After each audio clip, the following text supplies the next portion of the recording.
আসসালামু আলাইকুম প্রিয় দর্শক, সবাই কেমন আছেন? তো আমি আপনাদেরকে আজকে এমন একটা বাজারের কথা বলে দেব, যে বাজারটা এখানে আসলে আপনি সব ধরনের মাছ পাবেন। আপনি চিংড়ি মাছ হইতে আইড় মাছ হইতে যত ধরনের মাছ চান, এখানে আপনারা একদম একদম পিওর, ঠিক আছে? বরফের কোনো মাছ নাই, মরা কোনো মাছ নাই, সব তাজা তাজা মাছ। তো এখানে কিভাবে আসবেন, কিভাবে এই জায়গাটা সংগ্রহ করবেন, আমি আপনাদেরকে বলে দেব। তো আমি আপনাদেরকে বলে দিই। আর একটা বিষয় হলো, এই যে জেলেরা দেখতেছেন, তারা কইলাম অনেক কষ্ট করে মাছ ধরে, ঠিক আছে?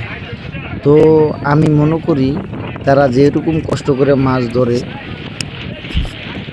তারা যাতে ন্যায্য মূল্যটা পায়, ঠিক আছে? তো আপনাদেরকে আমি ঠিকানাটা বলে দেই।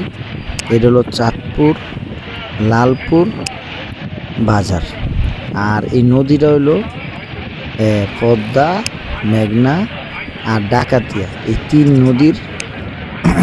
তিন নদীর মাঝখানে হলো এই জায়গাটা। হ্যাঁ, আর উজি দেখতেছেন, উজি দেখা যায়, এটা হলো চাঁদপুরের ঠোড়া, ঠিক আছে? তো এখানে কিভাবে আসবেন আমি আপনাদেরকে আজকে এই ভিডিওর মাঝে বলে দিব। তো এইটা হইলো, আপনি যদি ঢাকার থেকে আসতে চান তাহলে প্রথমে আসবেন চাঁদপুর মতলব এসে আপনি জিজ্ঞাসা করবেন তাহলে আমি লালপুরে যাব, ঠিক আছে? তাহলে লালপুর গেলে লালপুরে আসবেন।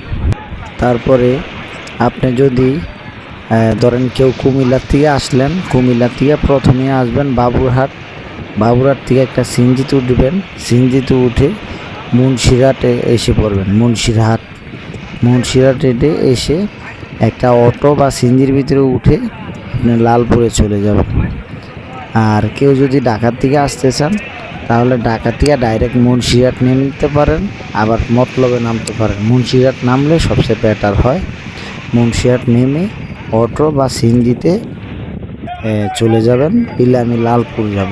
এখানে আসলে আপনি কয়েকদিনের মাছ একবারে কিনে নিয়ে গেলে আপনার দেখা গেছে মনে করেন ভালো হয়। আবার মাছের দামও কম আছে, আর মাছও একদম পিওর তাজা মাছ। হ্যাঁ, আর এখানে সব হাঁসরা মাছ পাওয়া যায়, যেমন বাইলা মাছ, চিংড়ি মাছ। আবার কোনো